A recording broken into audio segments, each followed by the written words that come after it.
नेपालदेखि Japan आउँदाखेरि भर्नुपर्ने QR code यो कसरी भरिन्छ भन्ने बारेमा र यो क्युआर कोड यदि तपाईँले कस्टम डिक्लेरेसन फर्म भर्नुभएको छ भने यो क्युआर कोड चाहिँदैन र क्युआर कोड छ भने कस्टम डिक्लेरेसन तपाईँले भर्नु पर्दैन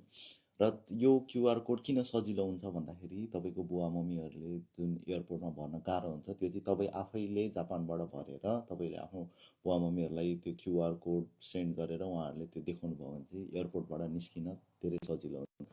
र अहिले नापा भाइरस एकदमै बढिरहेको छ इन्डियामा र त्यसै गरी जापानमा